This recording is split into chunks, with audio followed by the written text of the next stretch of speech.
कि 2,47,00,000 रुपए लगा करके आपके लिए और हमारे बच्चों के लिए अस्पताल नहीं बनाए गए हैं, बल्कि अयासी का अड्डा बनाया गया है। हमारे देश में कोई भी नागरिक हो, चाहे वो अमीर हो चाहे वो गरीब हो, वो टैक्स पे करता है। टैक्स इसलिए पे किया जाता है ताकि उसी पैसे से देश की और राज्य की सरकारें हमारे लिए सुविधा बहाल करती है, जिससे हमारे देश के नागरिकों का स्वास्थ्य, शिक्षा और जो जरूरी चीज़ें हैं उसको बहाल की जाती है और उसी के सहारे देश चलता है। लेकिन सोचिए कि आपका पैसा किसी गलत जगह लग जाए तो फिर देश कैसे तरक्की करेगा और हम नागरिक कैसे तरक्की करेंगे। 42 bedded Piku district hospital Buxar. आपको बता दें, पीकू का मतलब पेडियाट्रिक इंटेंसिव केयर यूनिट होता है और जिसमें बच्चों के ट्रीटमेंट के लिए ये अस्पताल बनाए गए हैं और इसकी शुरुआत 2023 में होती है। एक साल में अस्पताल बन जाता है और 2025 में इस अस्पताल को सदर अस्पताल को सुपुर्द कर दिया जाता है, हैंड ओवर कर दिया जाता है। ये 2023 में इसका बना था और 2025 में इसको हैंड ओवर किया गया और इस पर लागत थी 2,46,99,000 के करीब इस पर खर्च आया है। लेकिन उसके बाद इसमें सिर्फ और सिर्फ ताला लगा रहता है, कोई नहीं आता है। तो आप कह सकते हैं कि आपके करोड़ों रुपए जो टैक्स दिए गए उसका इस्तेमाल के रूप में ये सिर्फ खंडहर दिखेगा, क्योंकि ये अस्पताल जो है इसमें जो भी मशीन्स लगे हुए हैं, जो आपका आईसीयू लगा हुआ है, जो भारी भरकम मशीन लगे हैं, वो भी टूटे फूटे अंदाज में हैं। कई एसीज के जो वायर है वो काट दिए गए हैं, चोरी हुई है। और इसको लेकर के जो सदर अस्पताल के लोग हैं उन्होंने थाना में भी कंप्लेन किया कि उनके सामान यहाँ से चोरी हो रही है, तार काटे जा रहे हैं। पीकू सेंटर के हालात काफ़ी ख़राब है, मतलब वहाँ पे टूटा फूटा पड़ा हुआ है, तो कैसे शुरुआत की जाएगी फिर उसकी? पीकू की अगर हालत ख़राब है तो फिर BMSIL से इसका रिक्वेस्ट किया जाएगा कि जो उसमें थोड़ा बहुत रिपेयर करने की ज़रूरत है तो उसको रिपेयर किया जाए और उसके साफ़ सफाई के लिए भी टेंडर की ज़रूरत पड़ेगी, क्योंकि बिना साफ़ सफाई के तो हॉस्पिटल चलेगा नहीं। तो इसके लिए फिर पूरी व्यवस्था के लिए सरकार से रिक्वेस्ट की जाएगी। चोरी की भी बात आई थी सर उसमें, वहाँ पे कोई सामान? हाँ, आज के 2-3 महीने पहले चोरी की घटना हुई थी, जिसके लिए स्थानीय थाना में FIR किया गया है। आपके और हमारे पैसे से जो सरकारों को विकास का काम करना चाहिए, उसमें सिर्फ और सिर्फ फंड जनरेट करके बिल्डिंगें बनाई जाती है ताकि ठेकेदारों को, राजनेताओं को और जो आला कमान पे बैठे लोग हैं उनको हिस्सा मिल जाए। नागरिक के हिस्से क्या आता है, ये एक बड़ा सवाल है। और ये सारी बातें हम इसलिए कह रहे हैं कि इतना पैसा लगाने के बावजूद भी यहाँ एक भी बच्चे का इलाज नहीं होता है। बताया जाता है कि इस अस्पताल में 0 एज से लेकर के 18 साल की उम्र के बच्चों के इलाज के लिए इसकी तैयारी की गई। इसके लिए ना अभी तक डॉक्टर बहाल किया गया, ना किसी की तरफ से कोई पहल की गई। लेकिन सोचिए कि 2,47,00,000 रुपए लगा करके आपके लिए और हमारे बच्चों के लिए अस्पताल नहीं बनाए गए हैं, बल्कि अयासी का अड्डा बनाया गया है। सरकार के द्वारा केवल संस्थाएं खड़ी कर दी जाती है और उसमें न बहाली होती है, न उसका कार्यकलाप से आम जनता को कोई फ़ायदा पहुंचा रहा है। ये केवल अपना विकास दिखाने के लिए कि हमने विकास किया, लेकिन संस्था तो बंद है, ताला बंद है। और यहाँ ऐसे है कि बेरोज़गार जितने नौजवान जो लोग हैं, नशे के जो आदी हैं, वो तमाम इधर उधर घूमते रहते हैं, जिससे आम जनता को भी तकलीफ़ होती है। और सरकार की व्यवस्था है कि कोई बात नहीं है, हमने खड़ा कर दिया, इसका कोई सदुपयोग नहीं हो रहा है आम जनता के बीच।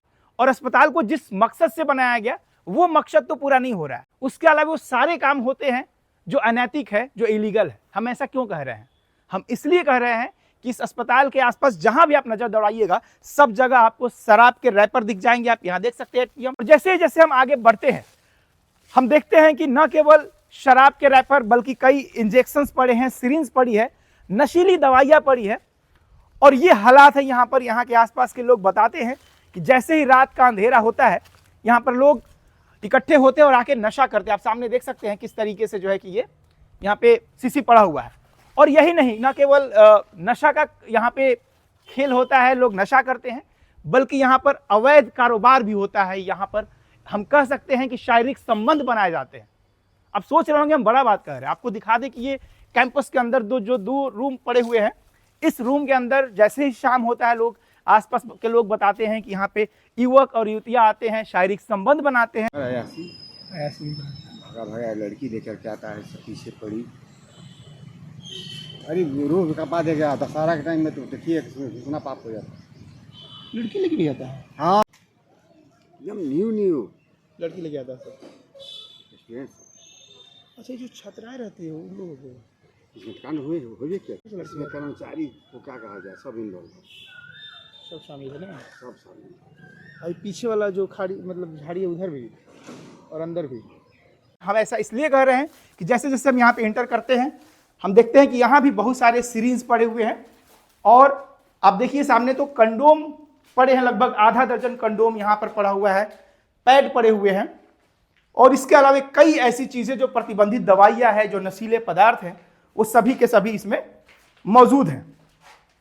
और ना केवल सिर्फ इस कमरे में बल्कि इसके बगल के कमरे में हम जाते हैं तो वहां भी हम देखते हैं कि यहाँ पे भी इसी तरह के सामग्री से पूरा कमरा भरा पड़ा है। अब जैसे ही इस बगल में आइएगा, देखिए दरवाजा लगा है, बाहर से पता चला है कि बंद है, हालांकि इसमें कोई ताला वाला नहीं है और अंदर एक गाड़ी पड़ी है। अब इस गाड़ी के आसपास भी जितना आप नजर दौड़ाइएगा हर जगह कंडोम बिखरे पड़े हैं, शराब के रैपर, शराब की शीशी, इंजेक्शन, दवाइयाँ और अधिक से अधिक मात्रा में कंडोम यहाँ बिखरे पड़े हैं, सिगरेट के डब्बे हैं। और ये वैसे लोगों के लिए सेफ जगह है जो किसी कारण से होटल में नहीं जा सकते हैं। आपने देखा था कि अभी हाल ही में होटल का वीडियो वायरल हुआ था, तो अब लोग इसको सेफ जगह मान रहे हैं। यानी हमारे आपके पैसे से, हमारे आपके टैक्स के पैसे से जो अस्पताल बना है वो एक तरह से अयासी का अड्डा है जहाँ पे लोग नशा करते हैं और रात के अंधेरे में रंगरलियाँ मनाते हैं। इस कैंपस के आसपास जितने भी लोग हैं, जितना आप घर देखिएगा, ये सभी लोग परेशान रहते हैं कि रात जैसे ही होता है यहाँ पर रात के अंधेरे में लोग आते हैं, नशा करते हैं। यहाँ पर अयासी का अड्डा बना के रखे हुए हैं, हर जगह कंडोम बिखरे पड़े हुए हैं, शक्तिवर्धक दवाइयाँ जो है वो बिखरी पड़ी हुई है और हर तरह के नशा, ऐसा कोई भी नशा नहीं है जो यहाँ पर नहीं किया जाता है। तो आप सोच सकते हैं कि शहर के बीचों बीच जहाँ पर सरकार यह डंके के चोट पे कहती है कि बिहार में शराबबंदी कानून लागू है, सरकार यह भी कहती है कि हर तरफ चप्पे चप्पे पुलिस और प्रशासन की नज़र है, उस जगह पे धड़ल्ले से नशे का कारोबार हो रहा है, लोग नशा कर रहे हैं, नशेड़ियों का ये अड्डा है और साथ ही साथ अनैतिक काम भी यहाँ हो रहा है। जिस तरीके से, जिस संख्या में कंडोम और शक्तिवर्धक दवाइयाँ पड़ी है, बिखरी पड़ी है और आसपास के लोग त्रस्त हैं, वो लोग कुछ भी कहने से भी डर रहे हैं, कतरा रहे हैं। उनका कहना है कि जो लोग आते हैं वो आपराधिक प्रवृत्ति के लोग हैं, इसीलिए कोई मुंह भी नहीं खोलता है। लेकिन जो तस्वीरें हैं वो बहुत कुछ बयां कर रही है कि किस तरीके से इस जगह पे जैसे ही अंधेरा होता है यहाँ का माहौल बदल जाता है, आसपास खामोशी सा जाती है और जो भी सज्जन लोग हैं इधर आने से कतराते हैं, एक डर का माहौल रहता है। तो आप सोचिए कि हमारे और आपके पैसे से जो बिल्डिंग बनाए गए हैं वो किसी बच्चे का इलाज करने के लिए नहीं, बल्कि गुंडों को, मवालियों को और जो लोग इस समाज को दूषित करते हैं, जो अपराधी किस्म के लोग हैं, उनको संरक्षण देने का काम करती है। मैं बक्सर से विमल कुमार।